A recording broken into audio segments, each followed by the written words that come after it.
Bienvenidos, hermanas y hermanas. Hoy les quiero contar otro ensayo del libro ¿Por qué la Iglesia del Nazareno debe aceptar plenamente a personas LGBTQ y más? Hoy les voy a contar, el ensayo primero y después les voy a contar acerca del autor al final. El ensayo se titula Abierto y afirmativo o cerrado y condenatorio por Monty Jackson. No creo que la Iglesia del Nazareno pueda convertirse en una afirmación LGBTQ más total. Se necesita una teología que vea la inclusión como un requisito previo para la misión. Crecí en el Valle de Antelope, un lugar en el alto desierto del sur de California.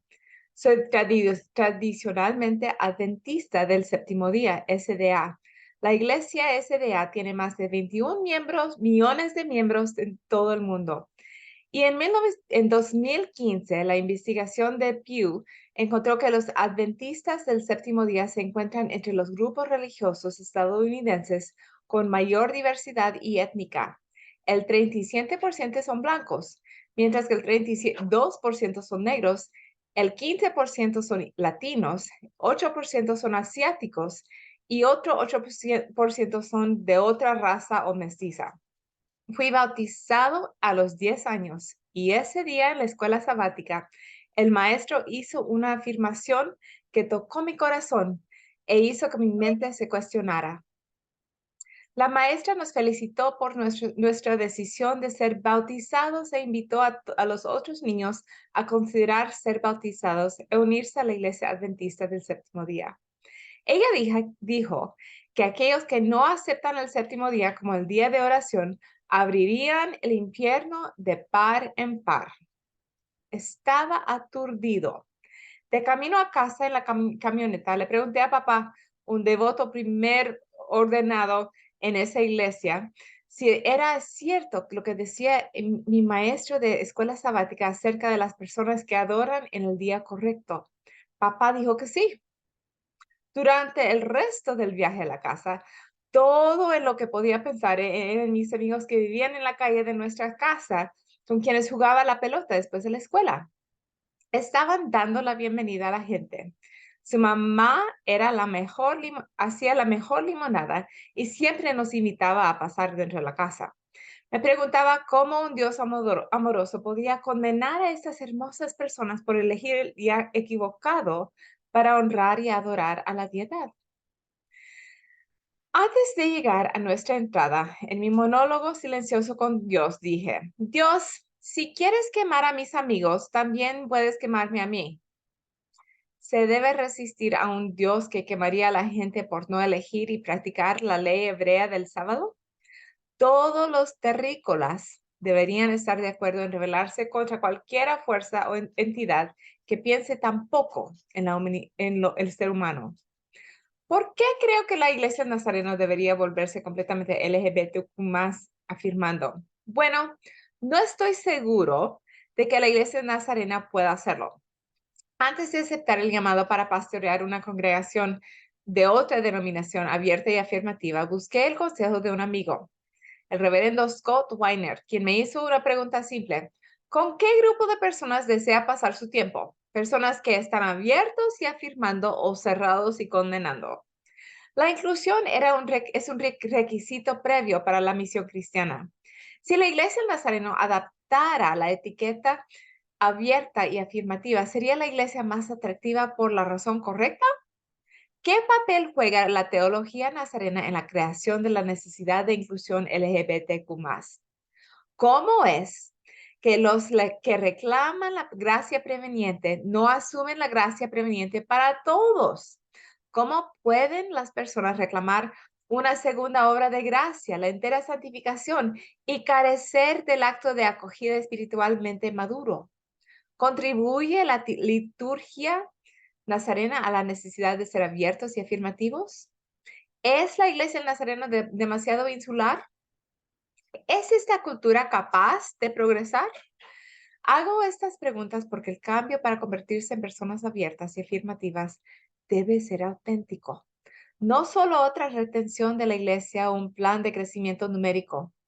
¿Qué tipo de trabajo se debe hacer antes de convertirse en esta nueva iglesia nazarena? que acepta. Sabemos que hoy en día la mayoría de los estadounidenses apoyan los derechos de los homosexuales. La encuesta Springtime muestra que el 71% de la generación Z se preocupa por los derechos LGBTQ+.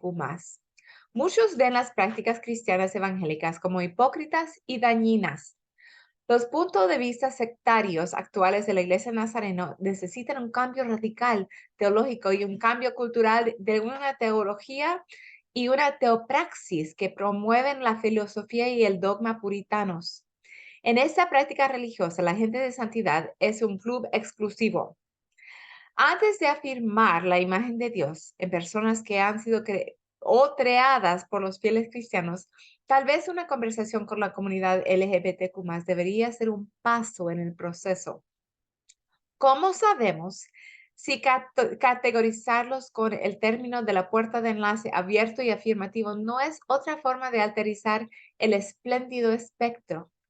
La idea de que una organización religiosa aprueba la humanidad de un grupo de personas es, en el mejor de los casos, problemática.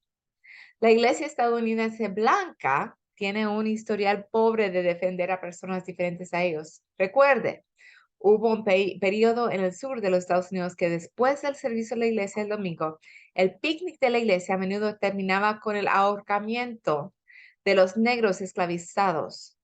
En la era de los linchamientos entre 1880 y 1940, los cristianos blancos lincharon a casi 5,000 hombres y mujeres negros de una manera con ecos evidentes de la crucifixión romana de Jesús. Sin embargo, estos cristianos no vieron la ironía o la contradicción en sus acciones. Eso lo dijo Santiago Cono.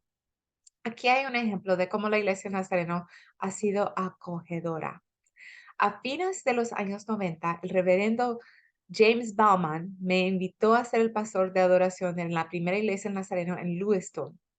Acepté la oferta y me mudé a este valle en que vivo, el hermoso valle de Lewis Clark en Lewiston, Idaho. Lewiston, Idaho y Clarkston, Washington están divididas por el hermoso río Snake. El liderazgo con visión de futuro del pastor Bauman invitó a un afroamericano que pensó que era la persona adecuada para dirigir la adoración de su congregación de blancos. En mi primer domingo, antes de salir del auto, mi esposa Patty, nuestros hijos, que eran niños pequeños en ese momento, y yo fuimos recibidos en el estacionamiento por el pastor y un par de líderes laicos. La policía estaba allí porque alguien disparó contra el vitral y los líderes de la iglesia estaban preocupados por nuestra seguridad. Se preguntaron si debería dirigir el culto esta mañana porque existía la preocupación de que el tiroteo de las vidrieras tuviera motivos raciales. Por supuesto, eso solo me dejó en claro que fui llamado al lugar correcto en el momento correcto. Envié a mi familia a casa y dirigí la adoración esta mañana cubierta en gloria con el fuego del Espíritu y tuvimos un gran comienzo. Juntos cantamos una canción que escribí, inspirada por el fundador principal de la iglesia Nazareno, Phineas Bresee. No se debe tomar más que la verdad bíblica para ser una iglesia inclusiva. Sin embargo, si es así, uno de nuestros primeros padres de la iglesia, San Agustín, obispo de un pueblo del norte de África, llamado Hippo, habló de 2 libros. Él creía que Dios nos dio 2 libros que nos revelaron a Dios. Primero, el libro de la naturaleza, el mundo natural. Y segundo, el libro de las escrituras, la Biblia. Estos 2 libros se apoyan mutuamente y la escritura y la naturaleza revelan el espléndido espectro de la verdad de Dios. Ambos muestran la obra de Dios. La imagen salvadora de Dios reside en toda la humanidad. El Hijo será abierto, afirmativo y relacional. El reverendo Monty Jackson tiene su divinidad su maestría en divinidad. Es el pastor en una iglesia no nazarena que es afirmativa. Obtuvo su maestría en divinidad en el Seminario Teológico Eden. Jackson es un cantautor, arreglista musical y productor discográfico galardonado. Muchas gracias por escuchar este ensayo este día.